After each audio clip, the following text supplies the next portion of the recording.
पूर्णमुदच्यते पूर्णस्य पूर्णमादाय पूर्णमेवावशिष्यते। ओम शांति शांति शांति।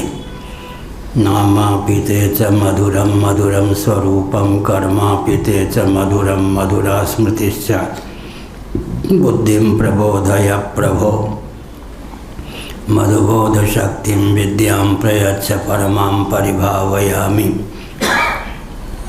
कोमलं पूजयन् वेणुं श्यामलोऽयं कुमारकः वेदवेद्यं परं ब्रह्म भासतां हृदये मम। पूजन्तं राम रामेति मधुरं मधुराक्षरम् आरुह्य कविता शाखां वन्दे वाल्मीकिकोकिलं निगमकल्पतरोर्गलितं फलं शुकमुखादमृतद्रवसंयुतं पिबत भागवतं रसमालयं मुहुरहो रसिका भुवि भावुकाः। तृणादपि सुनीचेन तरोरपि सहिष्णुना अमानिना मानधेन कीर्तनीय सदा हरि नारायणाखिल गुरो भगवन् नमस्ते शिवाय नमः शिवलिंगाय नमः। तन्मे मन शिव संकल्पमस्तु सर्वे भवन्तु सुखिनः। श्री राम जय राम जय जय राम।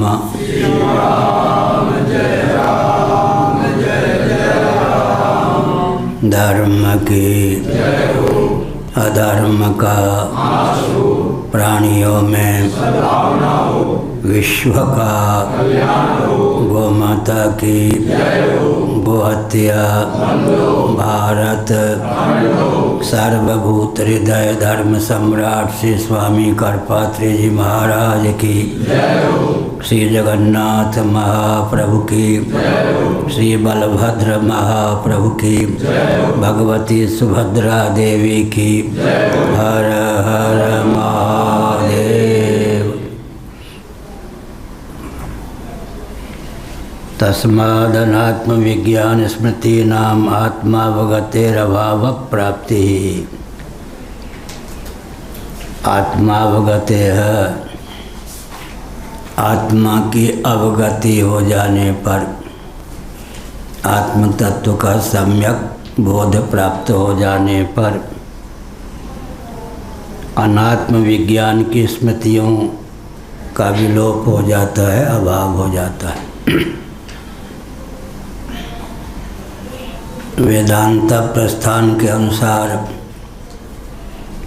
जो कुछ मिला, वेदांत प्रस्थान के अनुसार जो आत्म तत्व है जगत का अभिन्न निमित्तोपादान कारण है। अभिन्न निमित्तोपादान कारण का अर्थ होता है निर्माता भी वही है, निर्मित होने वाला भी वही है,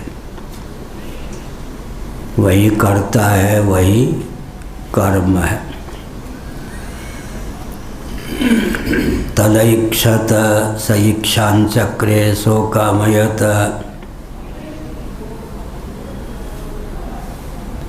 इन वचनों के अनुसार वह निमित्त कारण सिद्ध होता है। बहुश्याम प्रजायेय तदात्मानं स्वयं अकृत आदि श्रुतियों के अनुसार वो उपादान कारण सिद्ध होता है।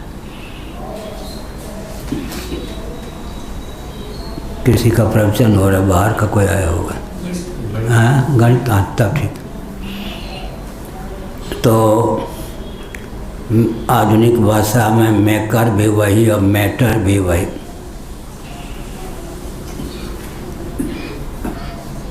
कर्म भी वही और कर्ता भी वही। इसलिए आत्म तत्व का बोध प्राप्त हो जाने पर, आत्मावगति प्राप्त हो जाने पर अनात्म विज्ञान की स्मृतियों का अभाव हो जाता है, विलोप हो जाता है। कुछ अनात्म रूप से शेष रहता ही नहीं, यह अभिप्राय। कल हमने कहा था अतद व्यावृत्ति अतन निरसन, पहले चलता है या भी नहीं, या भी नहीं, या भी नहीं। पृथ्वी भी ब्रह्म नहीं, यह आत्मा नहीं, जल भी ब्रह्म यह आत्मा नहीं, अग्नि भी ब्रह्म यह आत्मा नहीं, वायु भी ब्रह्म और आत्मा नहीं, आकाश भी ब्रह्म और आत्मा नहीं, अव्यक्त भी ब्रह्म और आत्मा नहीं। अतद व्यावृत्ति, बाद में सर्वाधिष्ठान सर्वोपादान आत्मा को मानकर आत्मा ही सर्वरूपों में उल्लसित है। उदाहरण के लिए घट भी मिट्टी नहीं, कुल्लड़ सकोरे आदि भी मिट्टी नहीं, इस प्रकार कहते हैं। उपादेय का निरसन कर देते हैं, उपादेय की उपादान रूपता का निरसन कर देते हैं। अपलाप, बाद में मिट्टी ही घटाधिकारियों के रूप में उल्लसित है, ऐसा समझकर मृत्तिका की ही सर्वरूपता सिद्ध हो जाती है। इस प्रकार से निषेध और विधि दोनों ढंग से आत्म तत्व का विज्ञान होता है। विधि माने पहले अतद व्यावृत्ति, फिर सर्वाधिष्ठान सर्वोपादान आत्मा को समझकर सर्वरूपों में आत्मा की ही स्फूर्ति अभिव्यक्ति, आत्मै वेदम सर्वम ब्रह्मै वेदम सर्वम यह अभिप्राय। अनात्म विज्ञान की स्मृति का विलोप हो जाता है। विज्ञान के बाद में स्मृति होती है, जिसका अनुभव हुआ होता है उसी की स्मृति होती है। सामे माता इस प्रकार से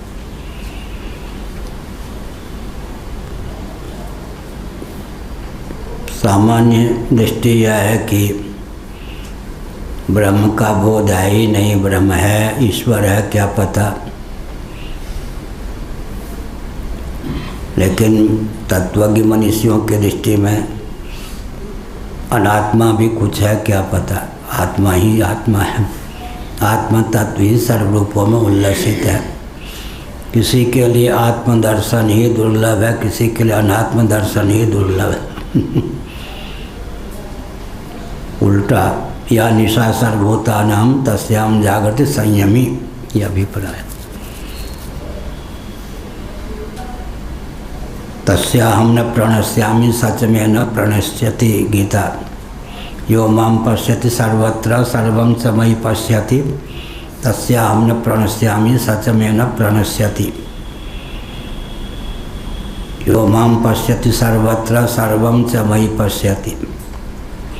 जो मुझे सर्वव्यापक समझता है और सबको मुझ में समझता है, उसकी दृष्टि से मैं कभी ओझल नहीं होता और वह मेरी दृष्टि से कभी ओझल नहीं होता। एक दूसरे को एक दूसरे का अदर्शन रहित अखंड दर्शन प्राप्त होता रहता है। यह वाक्य लगभग 10-15 साल बाद फिर आया।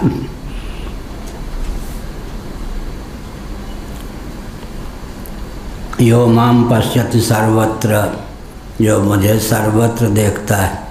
सर्वं च मयि पश्यति, सबको मुझ में देखता है। तस्याहं न प्रणश्यामि, उसकी दृष्टि से मैं कभी ओझल नहीं होता और वह मेरी दृष्टि से कभी ओझल नहीं होता। एक दूसरे को एक दूसरे का दर्शन रहित दर्शन प्राप्त होता रहता है। सत्यवादी कहते हैं स्वप्न में भी भगवत दर्शन नहीं होता। दूसरे सत्यवादी कहते हैं स्वप्न में भी अनात्म दर्शन सुलभ नहीं होता। दोनों ठीक हुए ना, यही का। तस्मात् अनात्म विज्ञान स्मृति नाम, अनात्म विज्ञान माने अनात्म वस्तुओं के विज्ञान।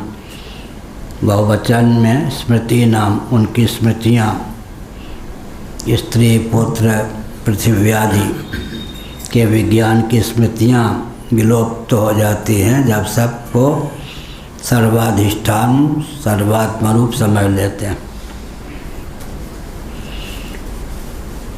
पारिशेष्यात् आत्मैकत्व विज्ञान स्मृति संतते अर्थता एवं भावान्न विधेयत्वम्।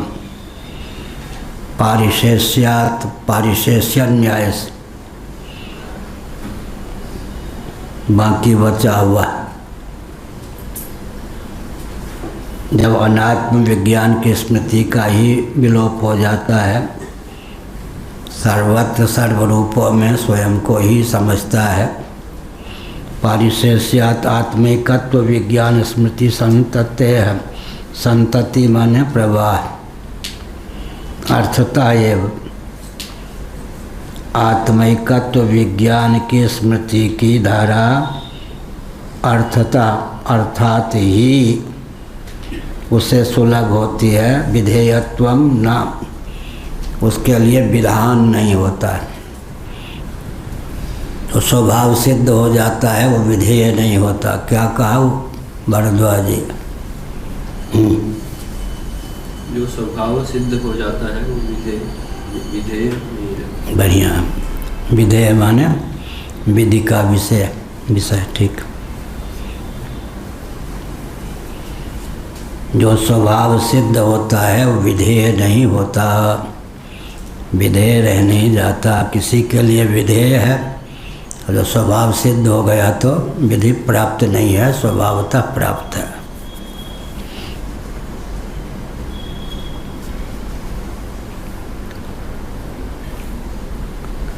शोक मोह भयाशनाया पिपासादि दुख दोष निवर्तकत्वाच्च तत्स्मृते है। बहुत बढ़िया।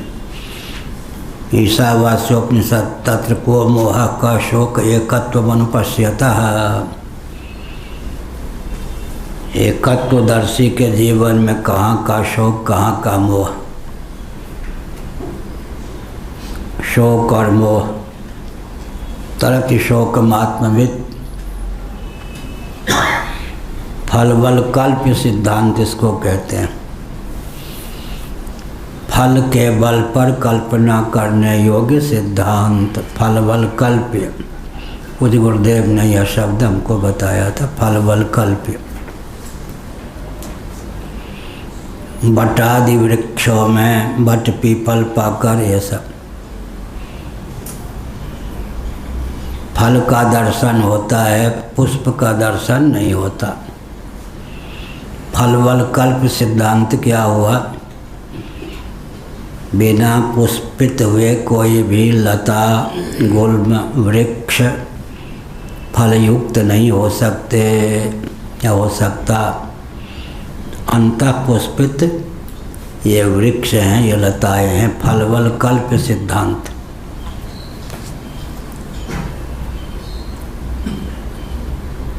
कोई व्यक्ति सिद्ध है नहीं और दीवाना घूमते, दिन में भोजन करता हुआ कभी दिखता नहीं, हृष्ट पुष्ट भी है। एक राजस्थान की महिला थी, वो न अन्न लेती थी न जल लेती थी, हृष्ट पुष्ट थी। सेवा भी को अपना दर्शन, हम गए हैं उसके यहाँ गए हैं। तो जयदयाल गोविंद का जो गीता प्रेस के थे, वो बहुत ही प्रामाणिक व्यक्ति थे। किसी भावुकता माँ के किसी को प्रमाण पत्र नहीं दे सकते थे। उनको पता चला कि एक महिला है राजस्थान की, मोटी हृष्ट पुष्ट, नदी के तट पर श्मशान में ही रहती थी। आश्रम बना दिया गया था। छोटी आयु की थी, विवाहिता हुई, विधवा हो गई। पति के शव के साथ जलने का प्रयास किया, परिवार वालों ने नहीं जलने दिया, तो वहीं बस गई, रह गई। उसके बाद उसने कहा मैं अब अन्न जल नहीं लूँगी। बरसों जीवित रही बिना जल के, बिना अन्न के। खूब मोटी थी और वहाँ श्मशान के पास एक शिवलिंग था, रोज़ दर्शन करने जाती थी। एक दिन कहा, चिन्मयानंद जी भी साथ में थे, आज 3 संत हमारे पास आ रहे हैं, उनके दर्शन से ही शिवलिंग का दर्शन हो जाएगा। मैं आज शिवलिंग दर्शन करने नहीं जाऊंगी। उनके शिष्य आदि बड़े आश्चर्यचकित हुए बिना सोचना कि हम 3 पहुँचे। आप भी थे? नहीं, चिन्मयानंद जी महाराज में और कोई और थे? अभेदानंद जी तो नहीं, कोई होंगे। 3 हम थे। तो इसका अर्थ क्या हुआ? तो वो तो वरदान, शिव जी ने उसे वरदान दिया, ठीक है तुम अन्न जल मत ग्रहण करो, बिना अन्न जल के ही तुम जीवित रहोगी। किसी को इस प्रकार का वरदान न प्राप्त हो और दीवाना भूंगते दिन में भोजन न करता हो, समझना चाहिए कि रात्रि भोजन करता है, रात्रि में भोजन करता है। उन दिनों परीक्षा आदि में चोरी नहीं होती थी। एक थे, जब मैं मिडिल स्कूल में पढ़ता था, दिन में कभी उस व्यक्ति को किसी ने पढ़ते हुए नहीं देखा, लेकिन फर्स्ट डिवीज़न तो रात्रि में पढ़ता था वो। दिन में कोई भोजन न करे और सिद्ध भी न हो और हृष्ट पुष्ट रहे तो समझना चाहिए रात्रि में भोजन करता है। फल वल कल्प, यहाँ पर फल वल कल्प क्या है? जिसको आत्म तत्व का विज्ञान हो जाता है, उस विज्ञान की स्मृति जिसके जीवन में अजस्र प्रवाहित होती रहती है, उसे न शोक होता है, न मोह होता है, न भय होता है। यस, शोक मोह भया शनाया पिपासा आदि दुख दोष निवर्तकत्वाच्च तत्स्मृते है। भूख लगेगी, प्यास लगेगी, लेकिन तज्जन्य दुख की प्राप्ति नहीं होगी। शोक तो स्वरूप से नहीं होगा, मोह स्वरूप से नहीं होगा, भय स्वरूप से नहीं होगा। या अन्य को लेकर शोक होता है, अन्य को लेकर मोह होता है, अन्य को लेकर भय होता है। अशना पिपासा आदि भूख प्यास आदि को लेकर दुख की प्राप्ति होती है। वात पित्त कफ इत्यादि 3 जो है, वात पित्त कफ, किसी एक की प्रबलता हो गई तो अस्वस्थ व्यक्ति होता है। 3 गुण सम को प्राप्त हो, महाभारत। और वात पित्त कफ तीनों सम को प्राप्त हो, समत्व हो, किसी एक की प्रधानता न हो तो व्यक्ति स्वस्थ माना गया है। आयुर्वेद के अनुसार वात पित्त कफ ये नाड़ियाँ हैं, वात पित्त कफ तीनों सम हों तब व्यक्ति स्वस्थ माना जाता है। मतलब न वायु रोगी, न पित्त रोगी, न कफ श्लेष्मा। ऐसे ही महाभारत में लिखा 3 गुण, ये भी गुण हैं, वात पित्त कफ। उधर सत्व रजस तमस तीनों समत्व की स्थिति में हों तब व्यक्ति स्वस्थ माना गया। एक पक्ष यह हुआ। शोक मोह भय भूख प्यास आदि जन्य दुख, दुख दोषानुदर्शनम, दुख और दोष, दुख रूप दोष के निवर्तक की निवर्तिका होती है कौन? ब्रह्मात्म तत्व के विज्ञान की स्मृति। तत्व को मोह का शोक एकत्व मन पश्यता है। यह बहुत अच्छा। विपरीत ज्ञान प्रभो ही शोक मोहादि दोष है। विपरीत ज्ञान प्रभाव ही शोक मोहादि दोष हैं। शोक मोहादि रूप दोष एक वचन में अर्थ करेंगे यूँ। विपरीत ज्ञान माने विपर्यय, प्रभाव विपर्यय जन्य ही शोक मोहादि होते हैं। शोक मोहादि रूप दोष विपर्यय जन्य ही होता है। एक वचन में ऐसा अर्थ करेंगे। विपरीत ज्ञान, शोक, मोह, मोह तमोगुण की स्थिति में प्रकाशम च प्रवृत्तिम च मोहमेव च पांडव न द्वेष्टि संप्रवृत्तानि न निवृत्तानि कांक्षति। शोक मोह ये सब तमोगुण की प्रगल्भता की दशा में, इन दोषों से व्यक्ति अतिक्रांत होता है। विपरीत ज्ञान प्रभाव ही ये है। विपरीत ज्ञान माने अनात्म वस्तुओं के अनुरूप आत्ममान्यता के फलस्वरूप ही शोक मोह आदि दोष की प्राप्ति होती है।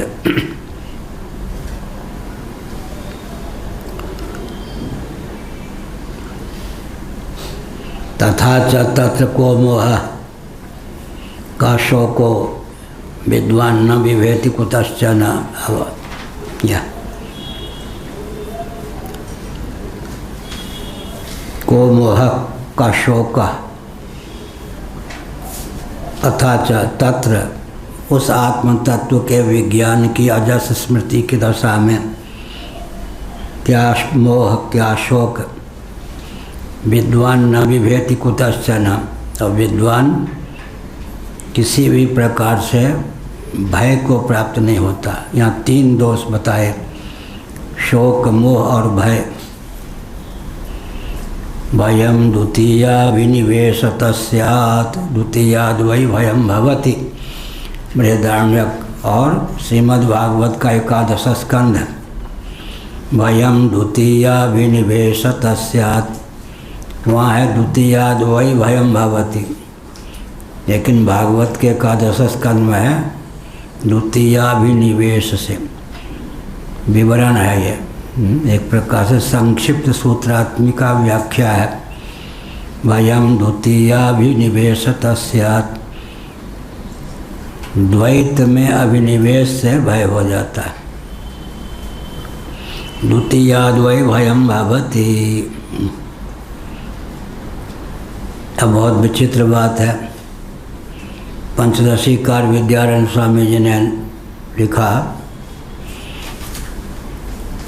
एक कमरा है या एक कोई स्थान है, न वहाँ सर्प है, न बिच्छू है, न शेर है, न चोर, न तस्कर, किसी प्रकार के उपद्रवी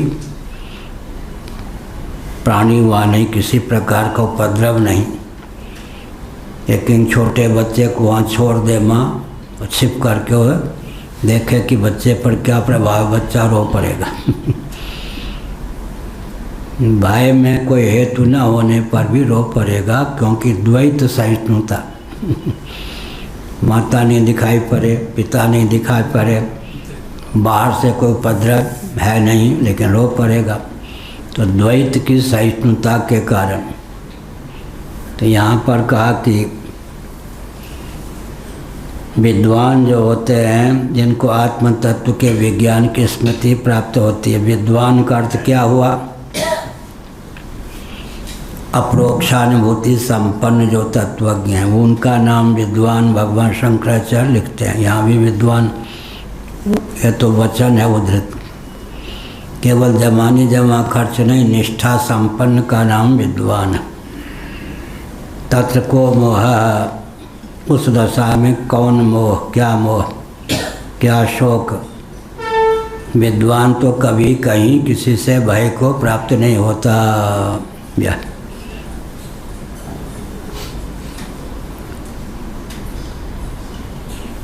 व्यवहार में भी संतों के यहाँ भी प्रायः प्रांतीयता आदि का बवाल चलता है। भगवत कृपा से हमारे यहाँ सब स्वप्न में नहीं है। क्या प्रांतीयता का अभिनिवेश है, सब कुछ भी नहीं।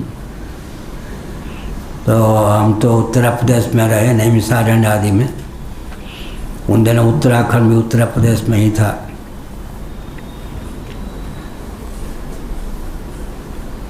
दूसरे प्रांत का होने के कारण ही बहुत अभद्र व्यवहार हुआ।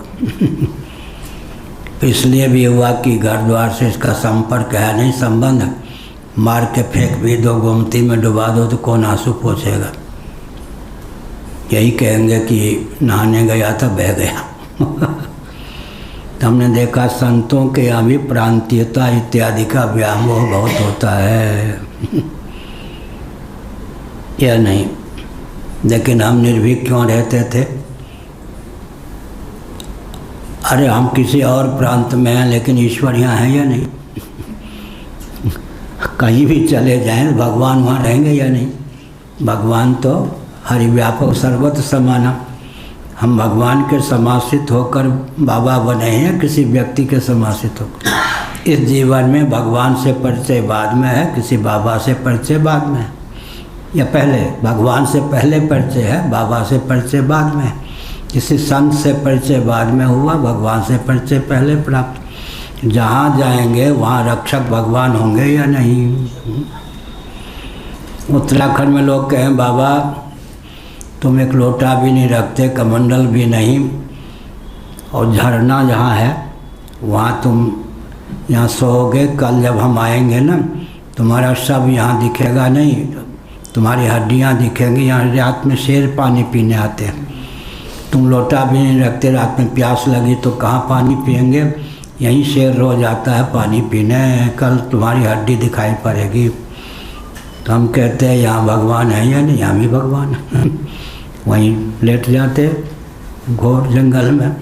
इसीलिए भगवान का कल हमने कहा था परसों, ऊपर प्रभु, बीच में प्रभु प्रेमी, नीचे प्रारब्ध। 3 प्रकार पर जिसको भरोसा है उसका बाल बांका कौन कर सकता। ऊपर कौन? प्रभु, बीच में प्रभु प्रेमी, नीचे प्रारब्ध। एक मुसलमान युवक ने घेर लिया था ना आगरा के पहले नदी के तट पर, और मार करके फिर गला घोंट करके पानी में बहाना चाहता था। उसने कहा अच्छा तुम ब्राह्मण हो, जनेऊ, ब्राह्मण हिंदू हो? हाँ हिंदू हूँ, ब्राह्मण हूँ, जनेऊ है। कहाँ जा रहे हैं? अपने भगवान के लिए नाम पर चल पड़ा हूँ। छोटी आयु थी। हंसा खो, हम तो रेल की रक्षा के लिए डब्बे आदि, ये पटरी आदि के लिए हैं, मिसिल बजाता हूँ, जगह जगह जो हमारी बिरादरी के लोग हैं वो खूब हंसेंगे, तुमको मार करके पानी में फेंक दूंगा। हमने कहा 2 मिनट का समय दो, और हंसा हुआ। 2 मिनट में कौन रक्षा करेगा? हमने कहा देखना। अच्छा 2 मिनट दे दिया। हमें दिखाई पड़े उन्होंने खड़ाओं पे चलते हुए, खड़ाओं की आवाज़ आ गई। हमने कहा हमारा रक्षक आ गया, तुम जो करना चाहो करो। उसने कहा अब तुम्हारा रक्षक तो आ गया, हम तो मरने जा रहे हैं। मरणासन होकर मूर्छित हुआ। हमने कहा हम भक्त हैं। अब रोने लगा। घोर नदी है, प्रवाह है, रेलवे पुल है, रेल कभी भी आती है, आ सकती है, रेल आने का समय है, और बीच में कोई ऐसा नहीं है पार होने के लिए। हमने कहा जिस ईश्वर ने तुम्हारे चपेट से मुक्त किया वो ईश्वर। किसी तरह अंधेरी रात में ऐसे ऐसे नदी के पार गए, बस 1 मिनट में ही ट्रेन आ गई। भगवान बचाने वाले होते तो कौन मारेगा। इसलिए अभयम, आत्मदृष्टि से भी अभय, ईश्वर रक्षक होते हैं, उनकी दृष्टि से भी अभय। अभयम वै जनक प्राप्तोसी, ये जनक तुम तो अभय पद को प्राप्त हो। इसमें हिंदी वाले ने इसी पे क्या कह रहे हैं? पहली लाइन में जो हिंदी में है उसमें लिखा है उस ब्रह्म के आनंद को न जानने वाला विद्वान किसी से भयभीत नहीं होता। इसमें हिंदी में लिखा उस ब्रह्म के आनंद। देखिए मैंने यहाँ लगा दिया चिन्ह, वो नो काट दिया ये हिंदी में, वो है गलत छप गया, वो हमने घेर दिया पहले ही, काट दिए। अभयम वै जनक प्राप्तोसी, प्रूफ देखने में भूल है। अभयम वै जनक प्राप्तोसी है, जनक तुम है पद को प्राप्त हो, याज्ञवल्क्य इत्यादि। जनक जो थे 27 पीढ़ी तक विदेह मुक्त, माने जीवन मुक्त कहें, विदेह मुक्त क्या के विदेह होते हुए जीवन मुक्त। अब विदेह, विदेह माने देह की सुदबुद नहीं। जीवन मुक्त 27 पीढ़ी तक राजाओं ने, जीवन मुक्त राजाओं ने शासन किया, मिथिला का इतिहास। अभयम वै जनक प्राप्तोसी है, जनक तुम अभय को प्राप्त हो। विद्यते हृदय ग्रंथि छिद्यन्ते सर्व संशयाः क्षीयन्ते चास्य कर्माणि तस्मिन् दृष्टे परावरे। यहाँ इतना ही है, विद्यते हृदय ग्रंथि। शंकराचार्य जी पूरी श्रुति उद्धृत नहीं करते, सांकेतिक ढंग से शब्दों को उद्धृत कर देते हैं। हृदय ग्रंथि भिन्न छिन्न भिन्न हो जाती है, सब संशय भी विलुप्त हो जाते हैं। उसके कर्म भी अकर्म हो जाते हैं। तस्मिन् दृष्टे परावरे, उस परावर तत्व का दर्शन माने बोध होने पर। परावर माने पुरुष परावर नाथ, तुलसीदास जी ने लिखा। परावर, पर भी जिसके लिए अवर है, एक अर्थ ये होता है। पर और अवर दोनों रूपों में जो उल्लसित है, परावर के दो अर्थ हो जाते।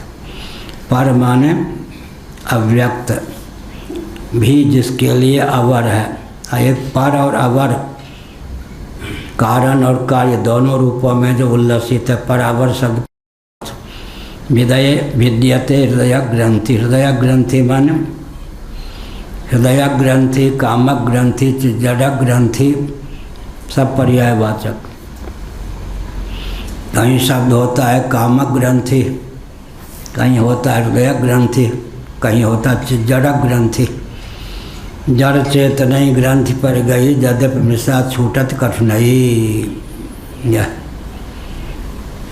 हृदय ग्रंथि, कामक ग्रंथि भी कह सकते हैं, जड़क ग्रंथि भी कहते हैं।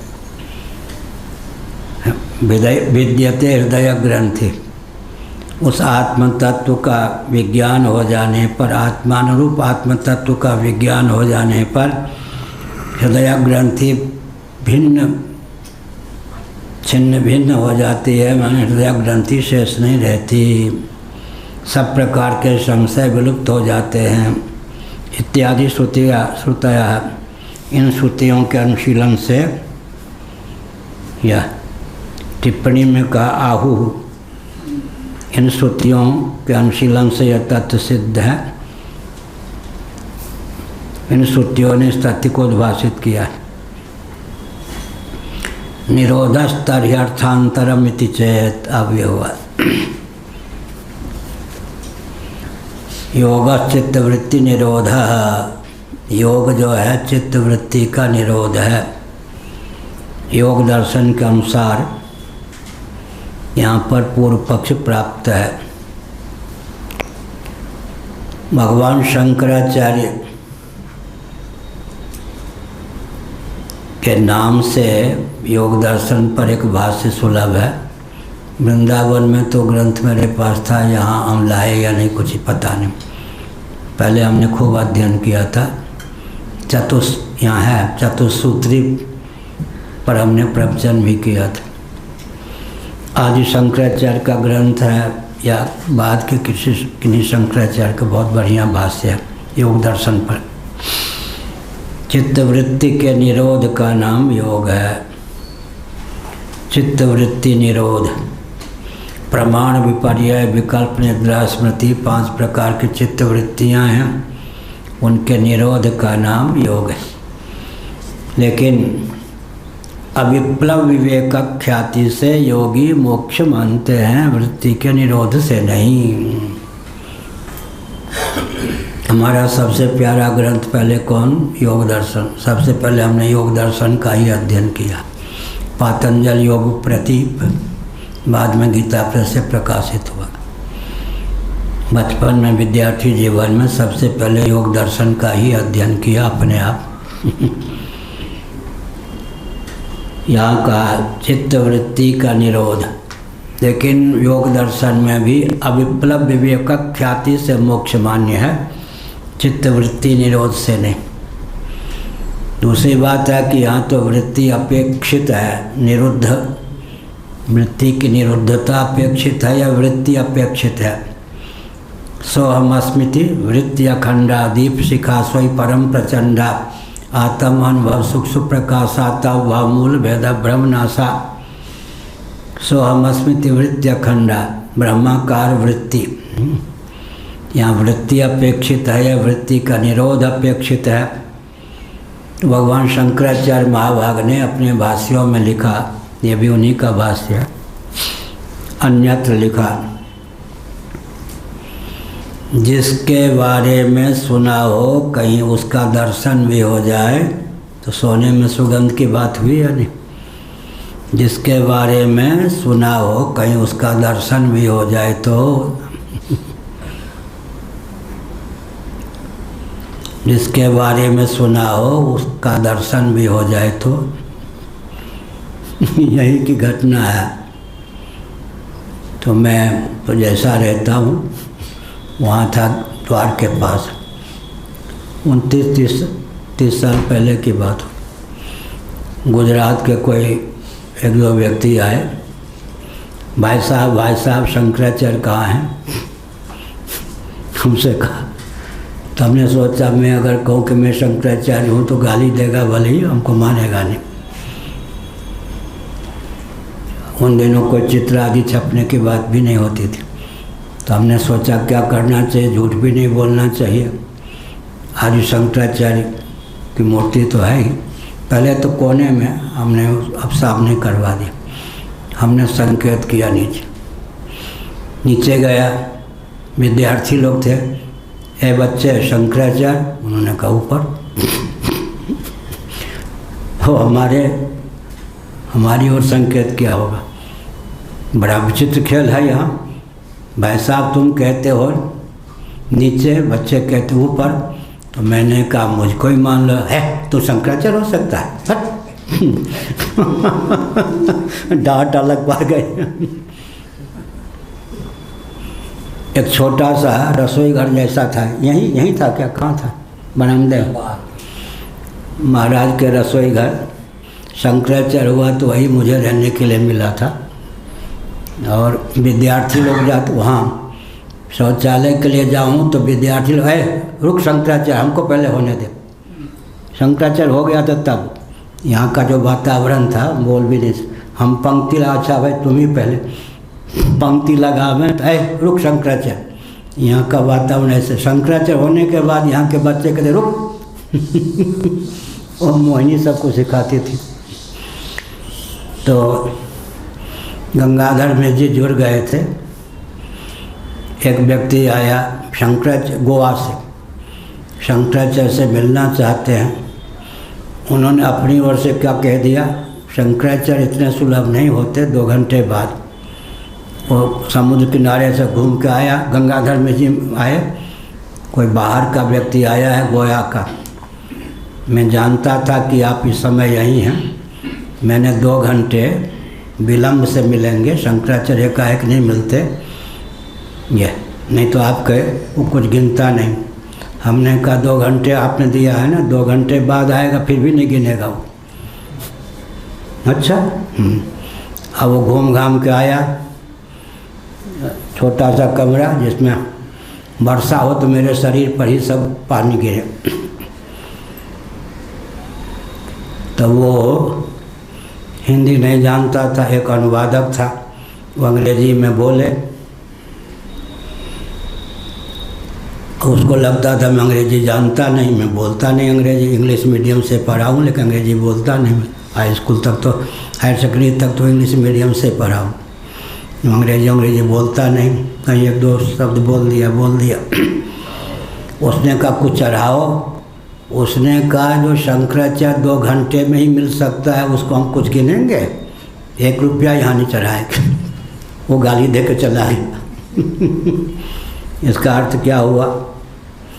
इसका अर्थ यही हुआ कि बाहर से जो ताम झाम इत्यादि नहीं रखता, आजकल गिने चुने व्यक्ति ही उसको पहचान पाते हैं, नहीं तो बाहरी ताम झाम की ही पूजा प्रतिष्ठा होती है। लेकिन यहाँ विद्यते हृदय ग्रंथि छिद्यन्ते सर्व संशया क्षीयन्ते, तो निरोध की बात कही।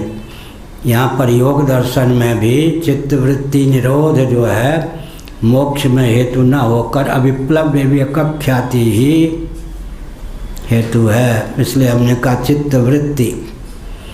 चित्तवृत्ति निरोध योग है, प्रमाण विपर्य विकल्प निद्रा स्मृति।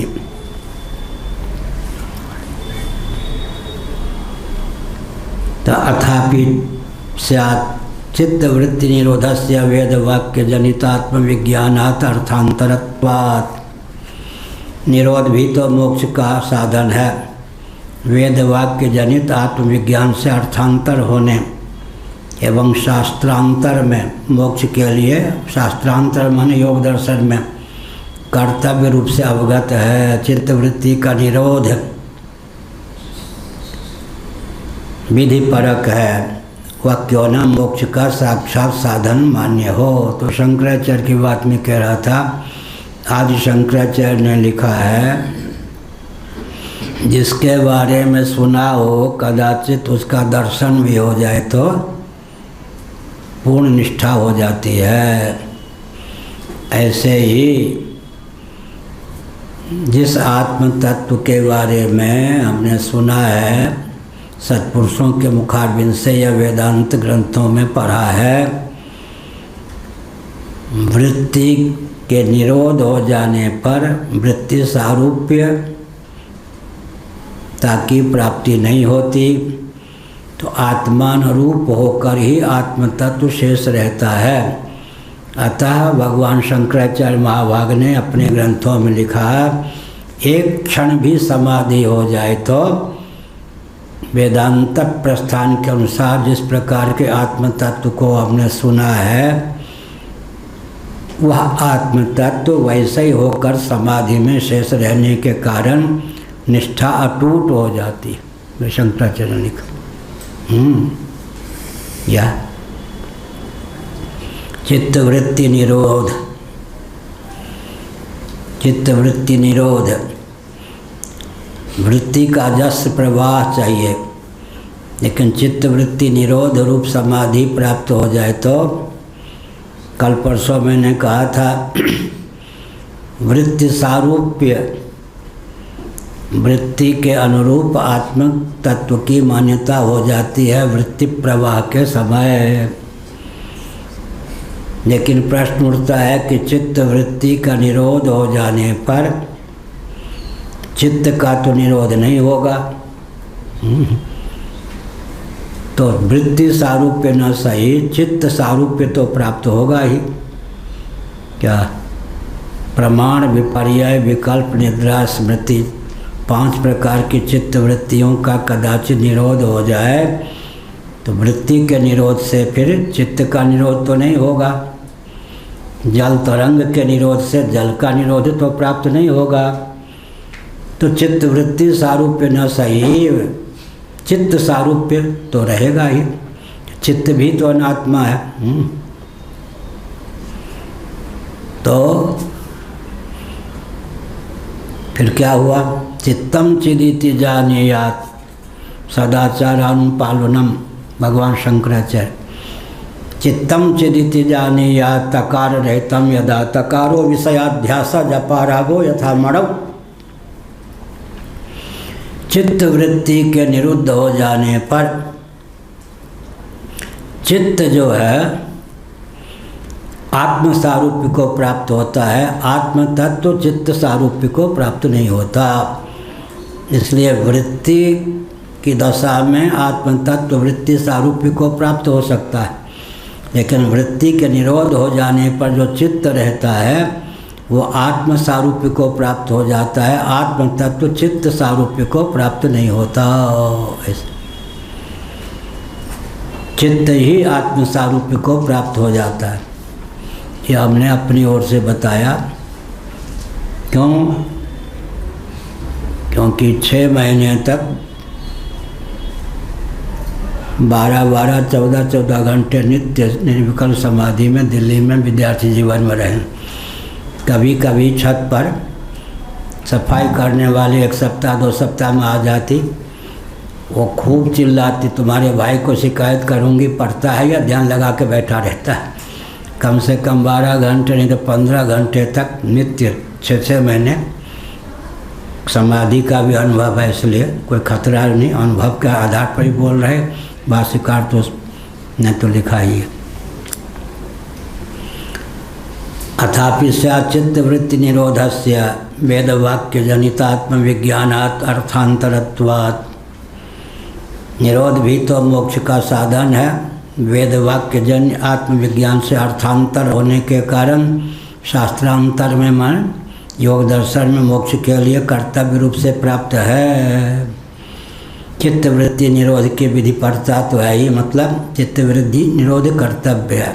निरोध होने पर उसकी स्थिति क्या रहती? किसकी? वृत्ति की। वृत्ति निरुद्ध हो गए माने रही नहीं, चित्त रह गया। तरंग का निरोध हो गया, मैंने तरंग न रह जाए तो क्या होगा, जल रह गया। ऐसे चित्त की स्थिति क्या रहती है? चित्त भगवान के आत्मा के अनुरूप हो जाए। चित्त आत्मा के अनुरूप होकर शेष रहता। आत्म तत्व चित्त सारूप्य को प्राप्त न होकर चित्त ही आत्म सारूप्य को प्राप्त हो जाता। अनुभव का भी बल है, शास्त्र का भी बल है, इसलिए डर नहीं है। यह हुआ। तो वृत्ति उपयोग है, लेकिन अंत में योग दर्शन में भी अविप्लव विवेकक ख्याति मोक्ष का साधन है, चित्त वृत्ति निरोध नहीं। पर चित्त वृत्ति का निरोध होने पर लाभ क्या है?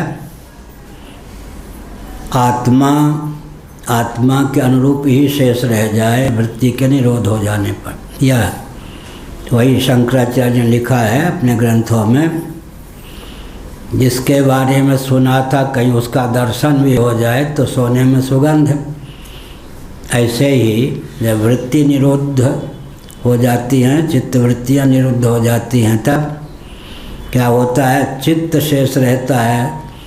पुरुष जो है आत्म तत्व चित्त सारूप्य को प्राप्त न होकर चित्त ही पुरुष सारूप्य को प्राप्त हो जाता है।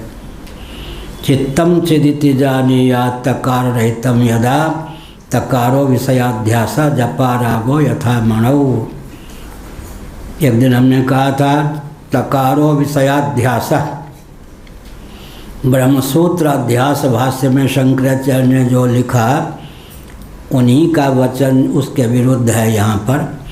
तो टीकाकारों ने वहाँ पर इस तथ्य को ध्यान दिया। भामतीकार वाचस्पत मिश्र ने क्या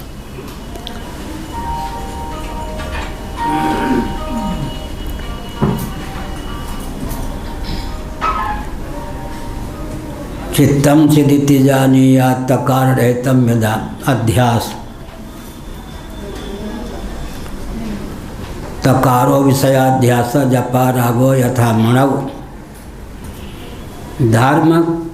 धर्मी का अध्यास हुए बिना धर्म का अध्यास नहीं होता। अध्यास भाष्य में शंकराचार्य ने लिखा, हिंदी में अनुवाद है, धर्मी का अध्यास हुए बिना धर्म का अध्यास नहीं होता। लेकिन अपवाद स्थल क्या है? शंकराचार्य का ही वचन यह है, धर्मी जपा कुसुम लाल पुष्प स्वच्छ स्फटिक में जपा कुसुम का अध्यास हो जाए तो जपा कुसुम बुद्धि बन जाए। लेकिन जपा कुसुम धर्मी का अध्यास नहीं होता, तन्निष्ठ लालिमा का अध्यास हो जाता है। तो स्वच्छ स्फटिक को हम रक्त स्फटिक समझते हैं। यह अपवाद स्थल है। कहीं कहीं धर्मी का अध्यास हुए बिना भी धर्म का अध्यास हो जाता है। तकारो विषयाध्यास चित्त चौईकारची तो संयुक्त चित्त, इसमें से चित्त में से तकार खींच लेंगे तो चित्त चार खाने चित्त होकर चित्त आत्मस्वरूप होकर ही शेष रहेगा। यह अभिप्राय। धर्मी का अध्यास हुए बिना, हाँ इसका थोड़ा सा क्या कह रहे? धर्मी का अध्यास का जो धर्मी का अध्यास, फिर धर्मी कौन हुआ? जपा कुसुम। और धर्म क्या है? तन्निष्ठ लालिमा। अगर धर्मी का अध्यास हो जाए तो स्फटिक बुद्धि बनेगी या जपा कुसुम बुद्धि बनेगी?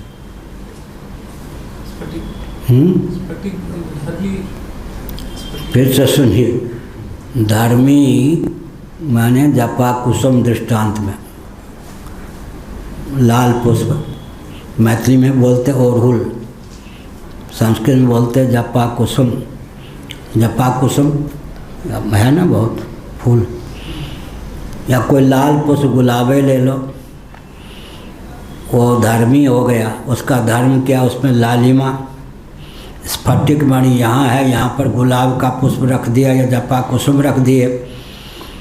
अगर जपा कुसुम या गुलाब का पुष्प जो है धर्मी, उसका अध्यास हो जाए तो स्फटिक बुद्धि बनेगी या गुलाब बुद्धि जपा कुसुम बुद्धि बनेगी? हाँ, लेकिन धर्मी का अध्यास नहीं होता, तनिष्ठ लालिमा का अध्यास हो जाता है। तब वो लालिमा क्या चमत्कार दिखाती है, स्वच्छ स्फटिक को रक्त स्फटिक कहना शुरू कर देते हैं। तो धर्मी का अध्यास हुए बिना भी धर्म का अध्यास होता है। ये क्या हो गया, अपवाद स्थल, एक्सेप्शन का स्थल हुआ। सामान्य नियम है कि धर्मी का अध्यास हुए बिना धर्म का अध्यास नहीं होता, लेकिन धर्म का अध्यास हो जाए, धर्मी का अध्यास नहीं भी हो सकता है, अपवाद स्थल। अब क्या हुआ,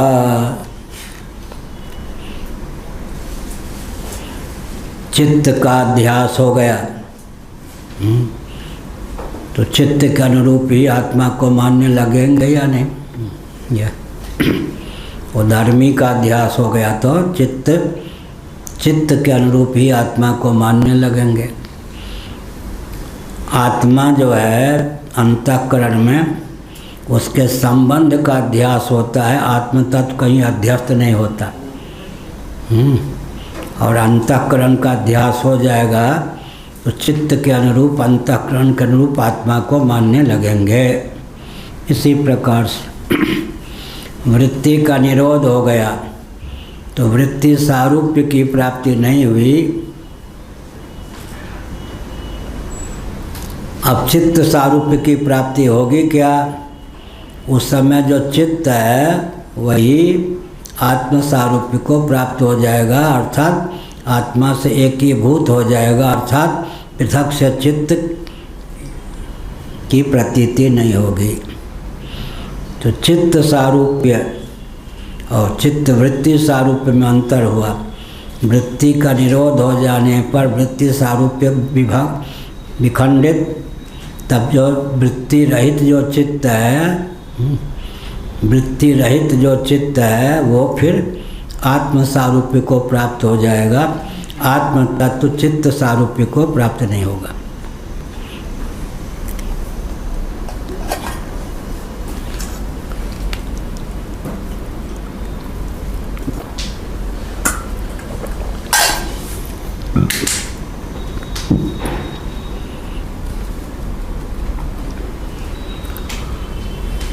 इसका अर्थ क्या हुआ, तंत्रांतरेषु च कर्तव्यतयावगतत्वाद् विधेयत्वमिति चेन्न।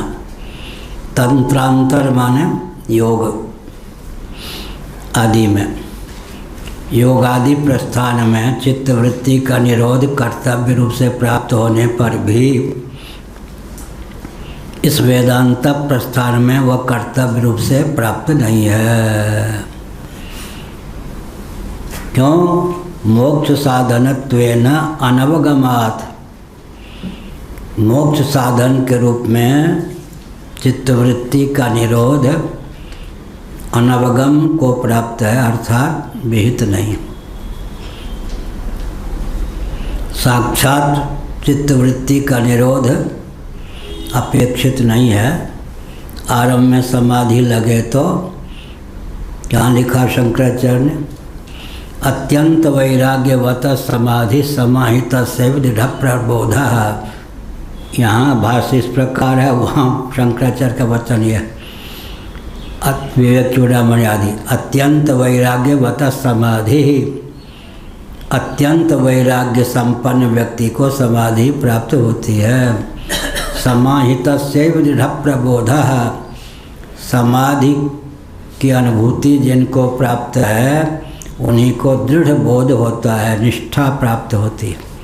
इसलिए आरंभ में समाधि का महत्व है। सम दम उपरति तितिक्षा श्रद्धा समाधान, षट संपत्ति में उपरति भी है, समाधान भी है, लेकिन साक्षात नहीं। योग दर्शन में भी मोक्ष के प्रति चित्तवृत्ति का निरोध साक्षात उपाय नहीं है। कई बार मैंने कहा कि वहाँ भी अविप्लव विवेक ख्याति ही मोक्ष के प्रति साक्षात हेतु है। मोक्ष साधनत्वेन अनवगमात्, मोक्ष के साधन के रूप में उसका अनवगम प्राप्त है, यह अभिप्राय हुआ।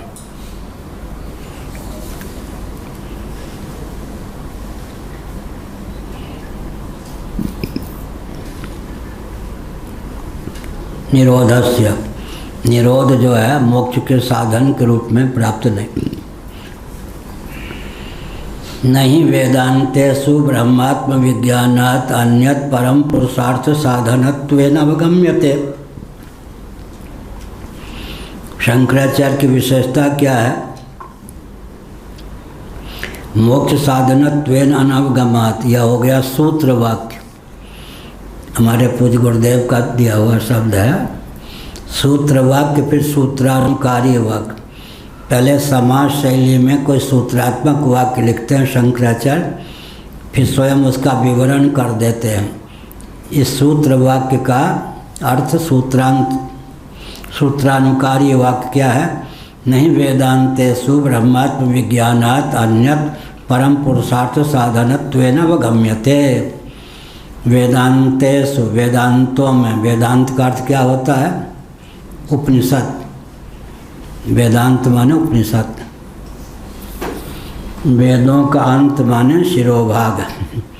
वेदों का शिरोभाग क्या है? उपनिषद। ईशावास्योपनिषद क्या है? यजुर्वेद के 40वें अध्याय का नाम है ईशावास्योपनिषद। बाकी जो अध्याय हैं आरंभ 39, उनका नाम उपनिषद नहीं है। वेदों के शिरोभाग का नाम है वेदांत। अंत माने सिद्धांत। सांख्य कृतांते प्रोक्तानि, गीता का 18वां अध्याय। सांख्य कृतांत, कृतांत माने भी सिद्धांत, या सांख्य कृतांते प्रोक्तानि। एक दिन हमने बताया था, आर्य समाजी थे, बहुत प्रसिद्धि थी उनकी, विद्यानंद विदेह। वो करोल बाग दिल्ली में 1 महीने प्रवचन करते थे, बगल में किसी आर्य समाजी के यहाँ रुकते थे। वो एक दिन बोले, वेदों का अंत कर दिया इन वेदांतियों ने। अंत उन्हें नाश, घंटा ढार कर दिया। तो वेदांत माने वेदों का अंत नहीं, अंत माने शिरोभाग। अंत माने शिरोभाग, वेदों का शिरोभाग माने उपनिषद। जिन मंत्रों का विनियोग कर्मों में न हो और मंत्रों के द्वारा प्रतिपाद्य जो तत्व है वो कर्ता भोक्ता सिद्ध न होता हो, उन मंत्रों का नाम वेदांत हो जाता है, उपनिषद। जैसे ईशावास्योपनिषद यजुर्वेद के 40वें अध्याय का नाम है, क्योंकि विनियोजक वचन नहीं है, कर्मों में विनियुक्त। कल या परसों मैंने कहा था नासदी सूक्तम, ऋग्वेद के 10वें मंडल में 7 मंत्र हैं, लेकिन वो उपनिषद नहीं कहे गए। नासदी सूक्तम पर हमारे यहाँ से व्याख्या प्रसारित है। सबसे पहला ग्रंथ हमारा वही है, शंकराचार्य होने के बाद। उससे पहले तो छपा हुआ कोई ग्रंथ था भी नहीं, किसी ने घनश्याम ने छपवाया था अध्यात्म रहस्य, वो भी बाद में यहाँ सब। तो हमने क्या संकेत किया, नासदी सूक्तम में 7 मंत्र हैं, लेकिन उनकी संज्ञा उपनिषद नहीं हुई, क्योंकि कर्मों में विनियुक्त हो गए हो। विनियोजक वचन, स्तर उनका बहुत ऊंचा, लेकिन विनियोग हो गया कर्मों में, उपनिषद संज्ञा नहीं हो गई। ईशावास्योपनिषद का कर्मों में विनियोग नहीं है, इसलिए उन मंत्रों की उपनिषद संज्ञा हो गई। विनियोग माने विलय, विनियोग। मोक्ष, धर्म, अर्थ, काम, मोक्ष में विनियोग, विनियोग होता है ना मंत्रों में। विनियोग माने किस फल की सिद्धि के लिए इनका उपयोग, फल विशेष की सिद्धि के लिए उपयोग का नाम ही हो गया विनियोग। तो स्तर की दृष्टि से उपनिषद होने योग्य होने पर भी नासदी सूक्तम की उपनिषद संज्ञा क्यों नहीं हुई? कर्मों में विनियोग हो गया। क्या व्यवहार में क्या शिक्षा मिली भरद्वाज जी? कोई कितना भी बड़ा व्यक्ति क्यों ना हो, विचार करना चाहिए हमारा विनियोग कहाँ हो रहा है। क्या भारत साव समाज के सदस्य बन गए, कोई अध्यक्ष बना दिए गए कुछ संत लोग। नेहरू जी की दलाली में उन क्या उपयोग हो गया। नेहरू जी ने परंपरा प्राप्त संतों को तिरस्कृत करने के लिए भारत साव समाज की स्थापना करवा दी, गुलजारी लाल नंदा को आगे कर। बलि का बकरा कौन बने? गुलजारी लाल नंदा। और गृह मंत्री थे गुलजारी लाल नंदा, और श्रीमती जी ने 450 गो भक्तों को भुनवा दिया मेरी आंखों के सामने। गृह मंत्री को पता ही नहीं कि योजना बना दी श्रीमती मैंने इंदिरा जी ने। गृह मंत्री को भी पता नहीं कि गो भक्त भोने जाएंगे, बेचारे गुलजारी लाल नंदा कुछ नहीं पता। कांग्रेस के अध्यक्ष कौन थे? कामराज। दक्षिण से अर्धसैनिक बल बुलवाया उस व्यक्ति ने गो भक्त को मरवाने के लिए। एक किसी प्रांत के मालूम है मुझे बहुत मानते थे, शुक्ल बंधु। उन्होंने हरियाणा से गो भक्तों को, राजमंत्री थे, हरियाणा से गो भक्तों को भुनवाने के लिए अर्धसैनिक बल बुलवाया था। और 450 गो भक्त मेरी आंखों के सामने मार दिए गए। मैं तो मूर्छित हो गया, गोली नहीं लगी लेकिन गैस से मूर्छित हो गया। तो क्या हुआ? इसीलिए कहा विनियोग कहाँ हुआ? विनियोग कोई कितना बड़ा विनियोग। मैंने कहा ये कांग्रेसी संत हैं, आप पढ़े लिखे हैं, कुछ भी हैं, अगर आप भारत साव समाज के अध्यक्ष बन गए, कुछ हो गए, आपका विनियोग कहाँ हुआ? आपको किसी शासन तंत्र या प्रधानमंत्री ने खरीद लिया तो आपका विनियोग कहाँ हुआ? इसलिए छोटा व्यक्ति भी अगर नहीं बिकता है, स्तर से छोटा व्यक्ति भी अगर नहीं बिकता है तो उसका भी महत्व हुआ। और प्रभुता प्राप्त व्यक्ति भी बिक जाता है तो उसका महत्व नहीं हुआ। इसलिए विनियोग की बात हुई। चंबल का विनियोग कहाँ होता है? छिपरा का विनियोग कहाँ होगा? चंबल में। चंबल का विनियोग यमुना में, यमुना का विनियोग गंगा में, गंगा का विनियोग सागर में। ये विनियोग हो गया। इसी प्रकार से और एक ये भी कह दें,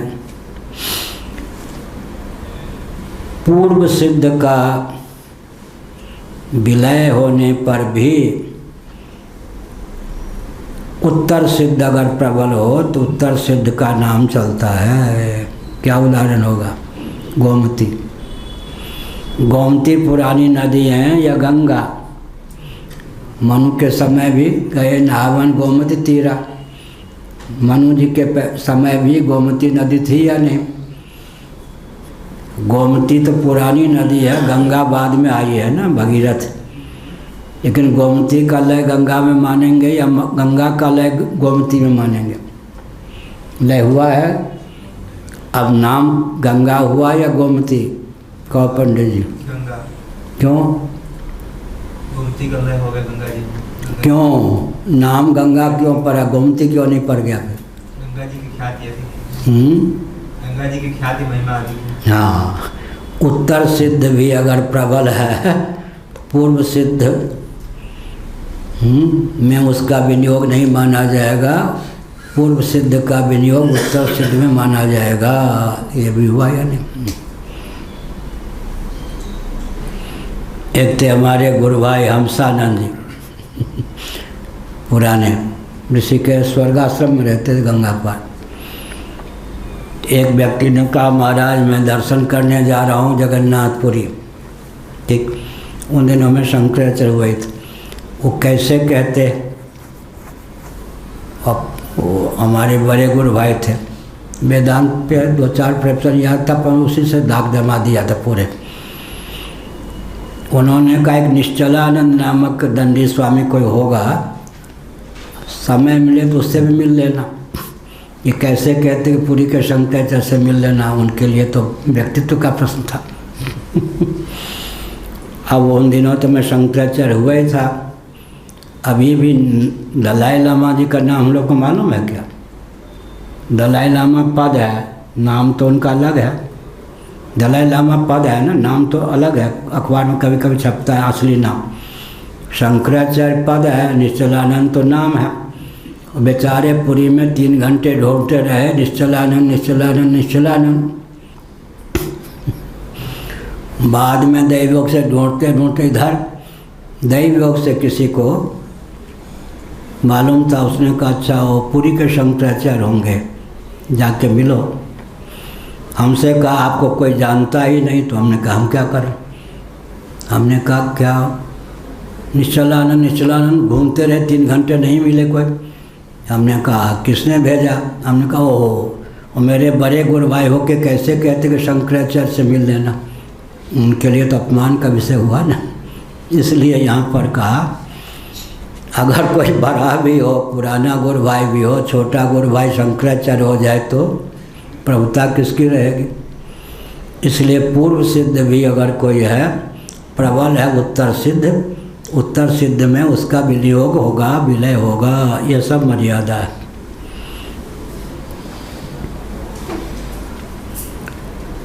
नहीं वेदांतेषु ब्रह्मात्म विज्ञानात् अन्यत परम पुरुषार्थ साधन नत्वेन अवगम्यते।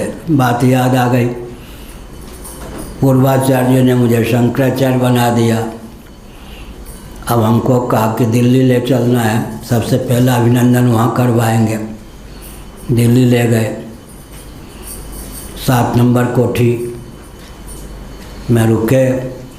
नंदनानंद सरस्वती जी से कहा कि मेरा स्वास्थ्य खराब है, पूर्वाचार्य जी ने, हमने इनको शंकराचार्य बनाया है। अमुक मोहल्ले में पंजाबी लोग हैं, आप पंजाब परंपरा के हैं, मुल्तान परंपरा के, वहाँ इनका अभिनंदन कराना है, ले जाइए। और शास्त्री स्वामी कौन थे मालूम है? LLB रामराज परिषद से MP रह चुके थे, नंदलाल शास्त्री, नंदनानंद जी संन्यास का नाम था। और IAS और शास्त्री LLB इतने योग्य थे। अब वो उनके भतीजा रघुनाथ थे, वो भी कोई विभागाध्यक्ष थे या क्या। अब भरी सभा में इससे मेरे लिए दुर्भाग्य क्या होगा, मेरा छोटा भाई आज शंकराचार्य बन के ऊपर बैठा हुआ है, मैं अभिनंदन करने के लिए फूट फूट कर रोने लग गए। अब वो भतीजे ने संकेत किया कि आप ये क्या करें, संभले। अब जनता तो समझ गई कि अपार कष्ट है। फिर अमुक देवी आप तुम्हारे इस अंग की रक्षा हो, करें रक्षा करें रक्षा करें, इसका मतलब क्या हुआ। तो अगर कोई नया भी है, प्रबल हो गया तो पुराने का विनियोग हो जाएगा। ऐसे ही कभी कभी कहाँ किसका विनियोग होगा। तो हमने क्या कहा, नासदी सूक्तम में जो 7 मंत्र हैं वे कर्मों में विनियुक्त हैं, विनियोजक वचन होने के कारण, अतः उन मंत्रों की उपनिषद संज्ञा नहीं हो पाई। इसका मतलब विनियोग स्तर की दृष्टि से उपनिषद होने योग्य भी कोई वचन हो, कदाचित कर्मों में विनियोग हो जाए तो विनियोजक वचन के बल पर उसका कर्मों में विनियोग होने के कारण उपनिषद नाम नहीं होगा।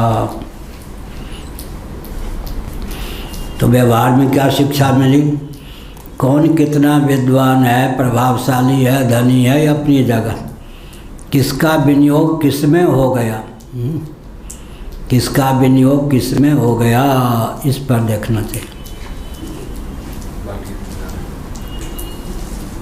गोहत्यारों के समर्थन में किसी का विनियोग हो गया तो गोहत्यारा हो ही गया वो। एक प्रधानमंत्री ने कहा गोरक्षा गुंडे, सुप्रीम कोर्ट से कहलवा दिया गोरक्षा गुंडे। गोहत्यारों को गुंडे नहीं कहा, गोरक्षकों को गुंडे कहा। स्पष्ट हो गया ना कि प्रधानमंत्री गोहत्यारों के हौसले बुलंद करने वाले जो भी रहे हों, नाम मालूम है, बोलूँगा नहीं। नहीं वेदांतेषु ब्रह्मात्म विज्ञानात् अन्यत परम पुरुषार्थ साधनत्वेन अवगम्यते। वेदांतों में ब्रह्मात्म विज्ञान, ब्रह्म और आत्मा के एकत्व विज्ञान, ये बहुत बढ़िया। ब्रह्म और आत्मा दोनों शब्द को जोड़ दिया तो ब्रह्मात्म, फिर आगे विज्ञान। ब्रह्मात्म विज्ञान से अन्य परम पुरुषार्थ के रूप में कोई प्राप्त नहीं है, अवगम उसका नहीं होता। आत्मानमेवावेत्त तस्मात् सर्वम अभवत्, उसने आत्म तत्व को ही जाना, उस विज्ञान के प्रभाव से वह सर्वरूप हो गया। आत्मैवेदम सर्वम, सर्वरूप हो गया माने सर्वम अभवत्, पहले से नहीं था क्या? पहले से तो था, लेकिन मान्यता, भावना, विज्ञान उस प्रकार का न होने के कारण, उस प्रकार की मान्यता न होने के कारण होता हुआ भी नहीं था। अपने आप को पापी तापी मानने वाला भी तत्वतः ब्रह्म स्वरूप तो है ही, लेकिन ब्रह्म स्वरूप होने पर भी अनात्म वस्तुओं के अनुरूप आत्म मान्यता के कारण उसकी ब्रह्मरूपता तिरोहित है। आत्मानमेवावेत्त तस्मात् सर्वम अभवत्, आत्मा को ही आत्मरूप में समझा, अर्थात अनात्म वस्तुओं के अनुरूप आत्म मान्यता का निरसन करने पर आत्मानुरूप ही आत्म तत्व को समझा। चूँकि आत्म तत्व सर्वोपादान सर्वाधिष्ठान सिद्ध है, इसलिए सर्वम अभवत्, सबसे खींचिए, आत्मा स्वरूप तक पहुँचिए। अब आत्मा की सर्वरूपता को जानकर सर्वरूप हो जाइए। क्या हुआ? कई बार हमने कहा, भगवान शंकराचार्य ने अपनी भाष्यों में लिखा, वैराग्य घाटे की चीज़ है क्या? या लाभ की चीज़ है? हाँ, हेलो, लाभ की, तभी तो लाभ उठा रहे हो बेटा। जो जिससे विरक्त होता है वह उसका अधिपति हो जाता है, और जो जिसमें अनुरक्त होता है उसका अधीन हो जाता है। मेरा बेटा वैरागी हो गया, हम घर नहीं किसी को नहीं कहते बाबा बनने आवे भी 10 बार कहते जाओ घर जाओ, लेकिन मेरा बेटा वैरागी हो गया। तो वैरागी हो गया माने, अरे सचमुच में विवेक का फल होगा ना वैराग्य। अगर विवेक पूर्वक वैराग्य है तो वैराग्य, नहीं तो है ही नहीं। जो विरक्त होगा, जिससे विरक्त होगा उसका स्वामी होगा, अधिपति होगा, नियामक होगा या उसके नियम में होगा। क्या पहले जो देवियाँ थीं, कुमारियाँ, पति ढूंढती थी, अनुगमन करूं। अब कुमारियाँ जो हैं पत्नी ढूंढती हैं, ऐसा दूल्हा मिले जो हमारा यस मैन हो, उठो तो उठो, बैठो तो बैठो। अंतर हो गया ना। पहले की जो किशोरियाँ थी वो पति ढूंढती थी, आजकल की किशोरियाँ पत्नी ढूंढती हैं, भोजन भी बना दे, पाँव भी दबा दे। हाँ हाँ,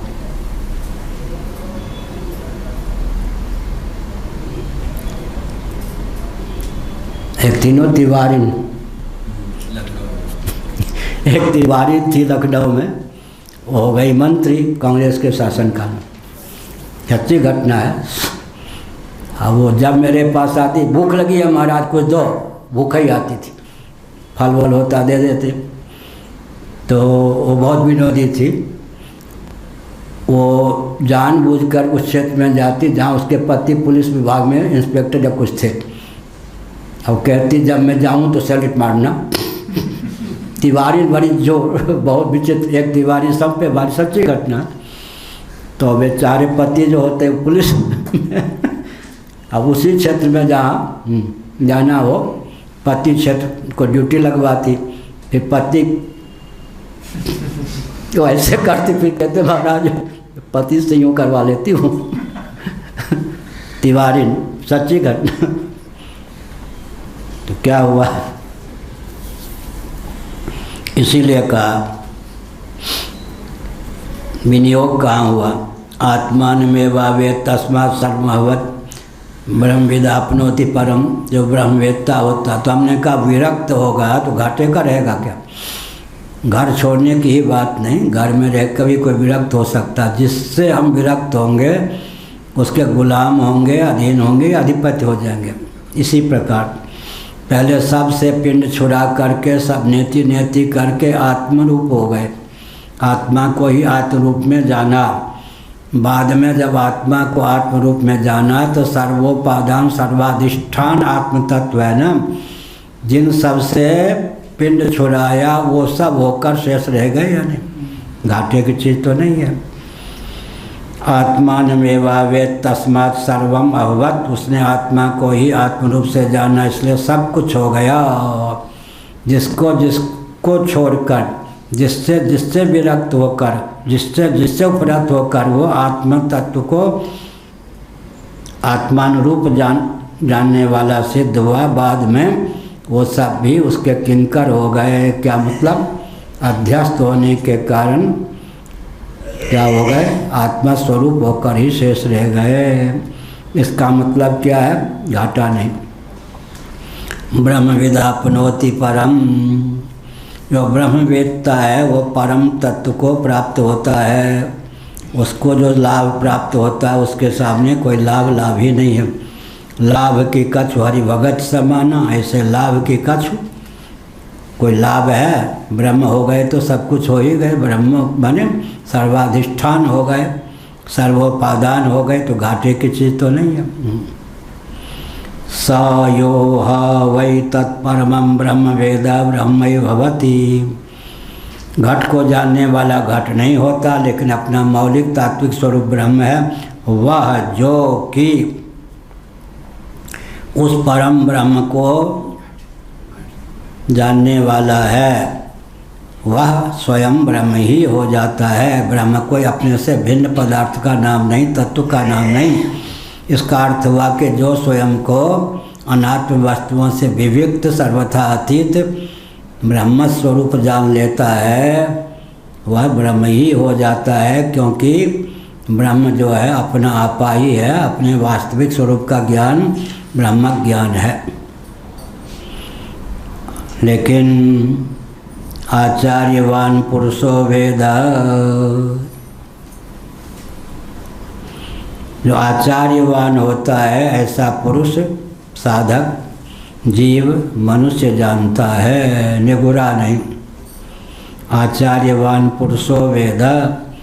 अगर वामदेव जी महाराज गर्भ में उपनिषद ऐतरेय आदि, वामदेव जी माँ के गर्भ में थे, वहीं उनको तत्व ज्ञान हो गया। किसने उपदेश दिया? पूर्व जन्म में जो श्रवण मनन निधिध्यासन किया था, प्रारब्ध योग से प्रतिबद्ध था, माँ के गर्भ में आने पर प्रारब्ध कट गया और सुना हुआ वहीं व्यक्त हो गया। बहूनाम जन्मनाम अन्ते ज्ञानवान माम प्रपद्यते का अर्थ क्या होगा? एक कर्म के फलस्वरूप फलोन्मुख जो कर्म होता है उसी का नाम क्या है? प्रारब्ध। कर्तृत्व भोक्तृत्व बुद्धिपूर्वक पूर्व जन्मों में समुष्ठित कर्मों में जो कर्म फल देने के लिए उन्मुख होता है उसका नाम होता है प्रारब्ध। प्रारब्ध के फलस्वरूप 1000 10,000 भी जन्म हो सकता है। अयुत जन्म किसके? अजगर के हों। शिवालय में एक चिलवा बैठा था, समाधि लगी नहीं थी। गुरुजी आ गए शिव जी का दर्शन करने, शिवलिंग का देख करके भी खड़ा नहीं हुआ कि मैं शिव जी के पास बैठा हूँ। गुरुजी बहुत कोमल हृदय के थे, साफ वाप नहीं दिया। गुरुजी चुपके से अपना भगवान का दर्शन करके चले गए। शिव जी से रहा नहीं गया ये ढोंगी व्यक्ति। शिव जी ने कह दिया अयुत जन्म अजगर, गुरु के आने पर भी उठा नहीं तो अजगर के समान बैठा रहा। अयुत माने 10,000। एक क्षण के अपराध ने 10,000 अजगर शरीर को दे दिया। एक अजगर की आयु कितनी होगी? 10,000। एक एक क्षण में व्यक्ति इतना अपराध कर लेता है, इसलिए यह कहा। तो आचार्यवान पुरुषो वेद। आचार्यवान तो वामदेव जी को तो गुरु नहीं करना पड़ा। पूर्व जन्मों में जो उन्होंने श्रवण किया था, गुरुमुख से मनन किया, निधिध्यासन किया, तो मैंने संकेत किया अमुक कर्म के फलस्वरूप अमुक जीव को 15 जन्म मिलना है।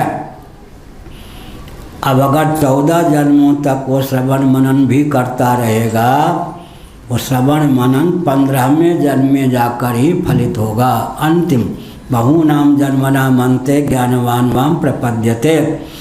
भले ही इस जीवन में किसी ने गुरु को न प्राप्त किया हो, बिना गुरु के ज्ञान हो गया हो, लेकिन जो गुरु मिले विरंच सम, वो मूर्ख हृदय न चेत, वो अलग बात। यहाँ आचार्यवान पुरुषो वेद, किसी न किसी जन्म में उसने, जैसे जड़ भरत ऋषभ देव जी के ज्येष्ठ पुत्र थे, राजा भरत इतने प्रतापी थे कि उनके नाम पर ही देश का नाम भारतखंड भारतवर्ष बना। तो जड़ भरत होके तो कहीं गुरु बनाने नहीं गए। पूर्व जन्म का जो श्रवण था वो प्रारब्ध के फलस्वरूप जो अंतिम जन्म था उसमें फलित हो गया। अगर 5 जन्म लेना है प्रारब्ध के फलस्वरूप, 4 जन्मों तक श्रवण मनन यदि ध्यान करते रहें, वो प्रतिबद्ध होगा। 5वें जन्म में स्वयं उद्बुद्ध हो जाएगा। माँ के गर्भ में भी हो सकता है, बाहर भी हो सकता है। आचार्यवान पुरुषो वेद तस्य तावदेव चिरम, उसके लिए उतना ही विलम्ब है विदेह कैवल्य में। कितना? जब तक प्रारब्ध प्राप्त शरीर का पात नहीं हो जाता, देह पात, तस्य तावदेव चिरम, उसके लिए उतना ही विलम्ब है विदेह कैवल्य में। जब तक प्रारब्ध खंडित नहीं हो जाता, पूर्ण नहीं हो जाता भोग के द्वारा, प्रारब्ध भोग के देकर शांत हो गया, बस विदेह कैवल्य की प्राप्ति हो गई। अभयम हवै ब्रह्म भवति।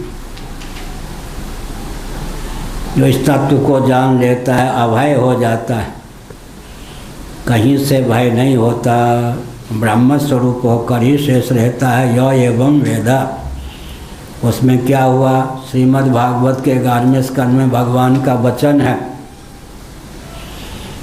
जो शास्त्र के प्रति आस्थान्वित व्यक्ति होते हैं और तत्वज्ञ नहीं होते, उनको डोरी मार पड़ती है। एक कहाँ लिखा है? 11वें स्कंद भागवत। ऊपर भगवान की ओर देखते हैं तो भगवान कोई भूल करूँगा तो दंड का प्रहार किए बिना नहीं रहेंगे। भगवान की ओर देखने पर भी भय होता है, और भव की ओर देखने पर ये भव फिर कहीं हमको निगल न जाए।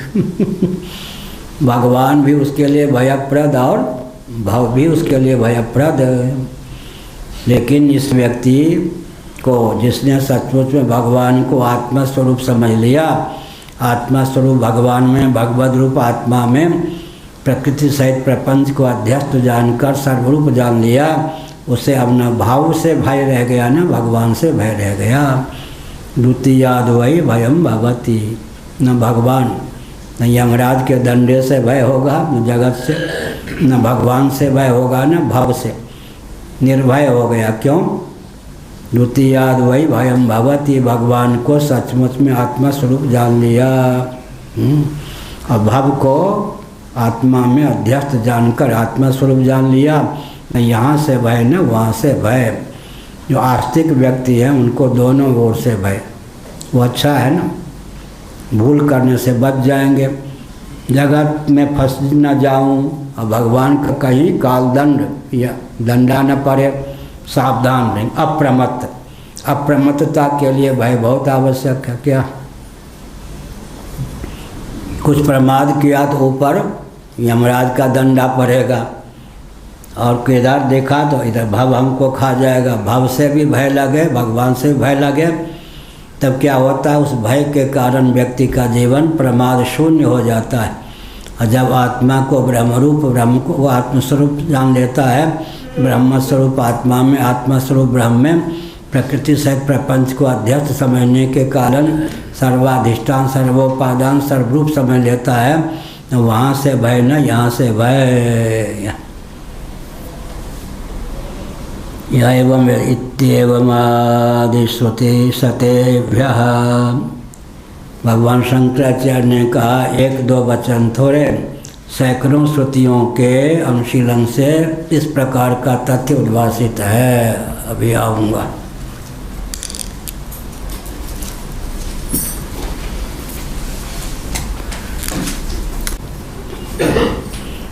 इन सब ज्ञान विज्ञान को आत्मसात करने पर शोक मोह भय सबसे अतिक्रांत सर्वरूप हो जाता है। नहीं, भगवान भी आत्मा स्वरूप, भव भी आत्मा स्वरूप, देवी देवता सब आत्मा स्वरूप।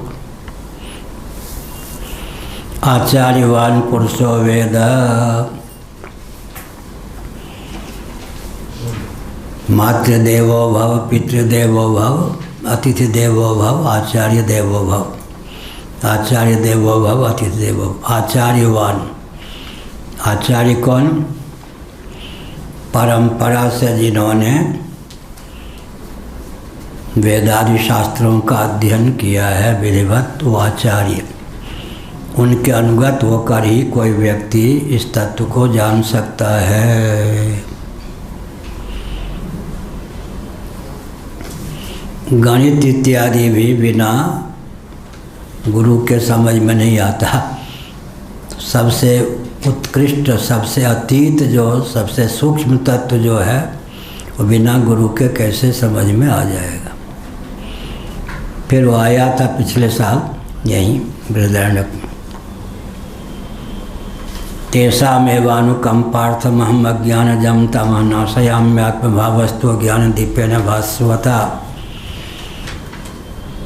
भगवान ही कभी कभी कहीं कहीं किसी के जीवन में अंतर्यामी के रूप में तत्वज्ञान दे देते हैं, तो वो भी आचार्य हो ही गए।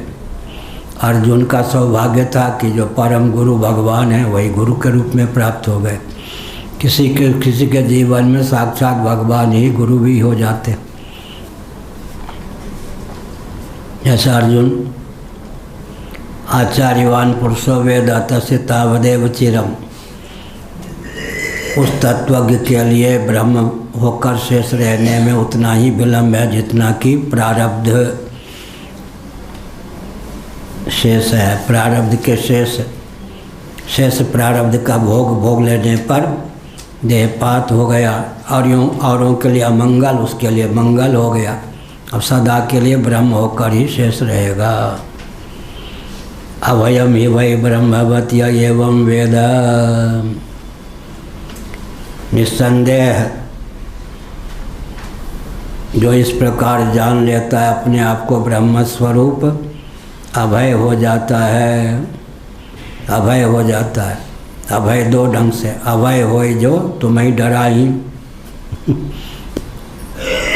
गुरु गोविंद ग्रंथ का समादर करने वाला, गुरु गोविंद से डरने वाला और उनसे अभय हो जाता है। और यहाँ सबको आत्मा स्वरूप समझने वाला अभय हो गया।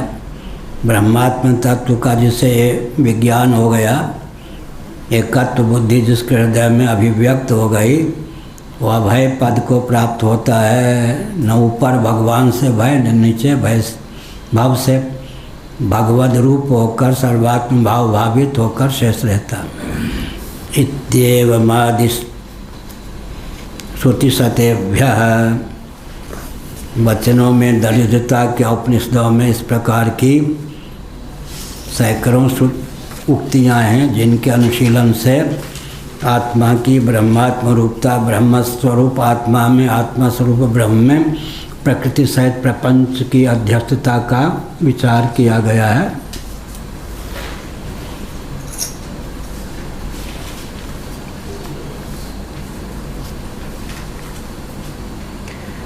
अनन्य साधनत्वाच्च निरोधस्य न हि आत्मविज्ञान तत्स्मृति संतान व्यतिरेकेण चित्तवृत्ति निरोधस्य साधनमस्ति। अब कहते हैं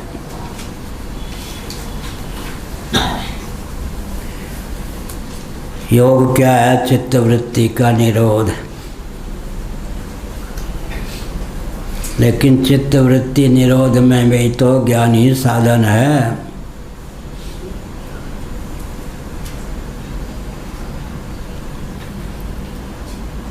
बिना ज्ञान के चित्तवृत्ति का निरोध कैसे होगा?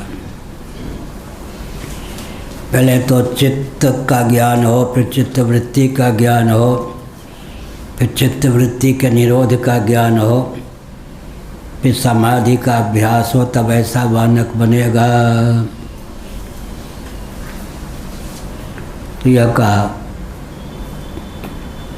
अनन्य साधनत्वाच्च ज्ञानात् अन्यत् साधनम नास्ति अस्य यस्य। ज्ञानातिरिक्त मोक्ष का कोई साधन साक्षात सिद्ध नहीं होता, अनन्य साधन है। निरोधस्य न आत्मविज्ञान तत्स्मृति संतान व्यतिरेकेण चित्तवृत्ति निरोधस्य साधनमस्ति। आत्मविज्ञान एवं उसकी स्मृति की संतति माने धारा प्रवाह के अतिरिक्त चित्तवृत्ति निरोध का कोई साधन नहीं। चित्तवृत्ति निरोध का अर्थ क्या हो गया? स्मृति की संतति के अतिरिक्त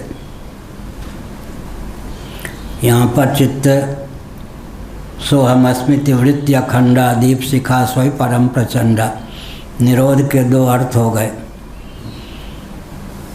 अनात्म वस्तुओं से उपरति जो चित्त की है वो भी चित्तवृत्ति का निरोध हो गया। क्या? अनात्म वस्तुओं के अनुरूप आत्म मान्यता का निरसन हो गया, तो अनात्म प्रपंच से तो निरुद्ध हो ही गया चित्त, उधर से निरुद्ध है। और सकल दृश्य निज उदर मेल तज निद्रा सोवे योगी। निद्रा तज कर सोना किसको आता है? निद्रा को छोड़ के सोना किसको आएगा? योगी। तुलसीदास ने लिखा सकल दृश्य निज उदर मेल। उदर माने स्वरूप, पेट नहीं। यहाँ पर सकल दृश्य निज उदर मेल तज निद्रा सोवे योगी। बेटा निद्रा को छोड़ के सो। एक ने कहा मुझे नींद नहीं आती है।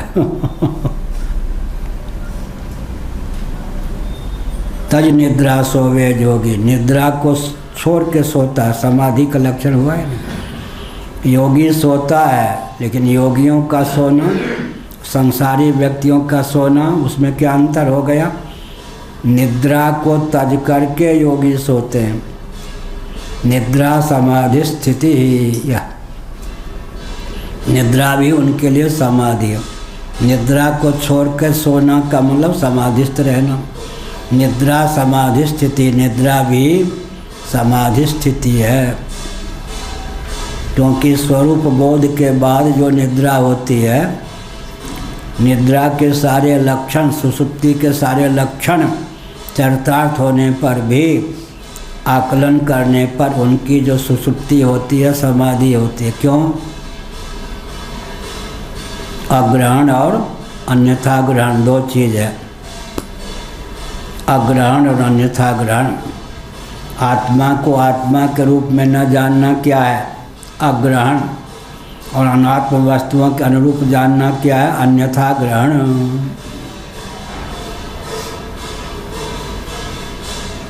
अन्यथा ग्रहण और अग्रहण। अन्यथा ग्रहण और अग्रहण रहित जो निद्रा है वो किस कोटि की है? जगत का ग्रहण तो हो ही जाता है सुषुप्ति में, क्या?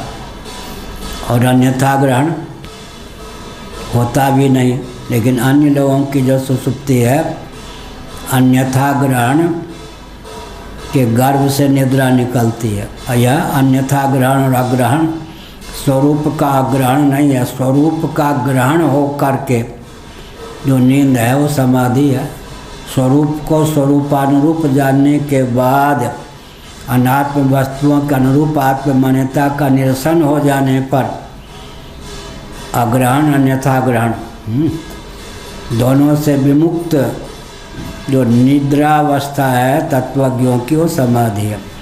निद्रा भी समाधि। बाहर से सुषुप्ति के सारे लक्षण हैं, अंदर टटोलने पर स्वरूप का ग्रहण नहीं है, अन्यथा ग्रहण नहीं है।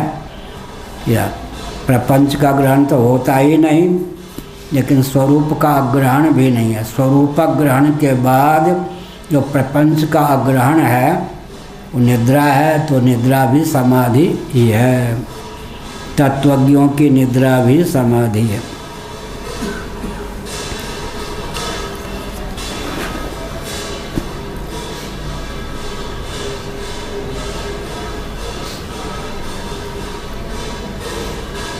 अभ्युपगम्य तदुक्तम न तो ब्रह्म विज्ञान व्यतिरेकेण अन्य मोक्ष साधन अवगम्यते ही ना। ब्रह्म ज्ञान के अतिरिक्त मोक्ष का साधन, साक्षात साधन कुछ भी नहीं है। अभ्युपगम्य इदमुक्तम, इसका मतलब क्या है? गौण रीति से निरोध की उपयोगिता बताई गई, लेकिन योग दर्शन का नाम मैंने कई बार लिया, वहाँ भी अविप्लव विवेक ख्याति से ही।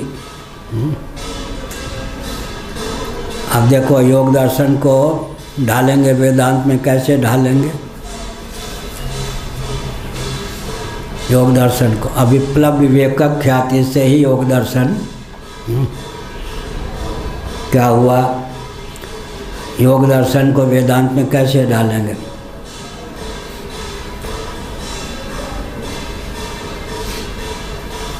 योग दर्शन को वेदांत में डालने की विधा क्या है? जो कृतार्थ नहीं हैं उनके प्रति शेष रहने पर भी दृश्य प्रपंच कृतार्थ के प्रति शेष नहीं रहता। हो गया ना? योग का पर्यवसान वेदांत में हो गया। क्या हुआ? रस्सी में सर्प दिखाई पड़ा, रज्जु सर्प। अब जिसको नायम सर्प और रज्जुरियम या सर्प नहीं है, रस्सी है, इसका ज्ञान हो गया, उसके प्रति वो सर्प निवृत्त हो गया, बाधित हो गया या नहीं? और अन्यों के लिए एक कालावच्छेदेन, एक के लिए बाधित, दूसरे के लिए साधित, एक के लिए नहीं, दूसरे के लिए हाँ। यह मिथ्यात्व का लक्षण हुआ या नहीं?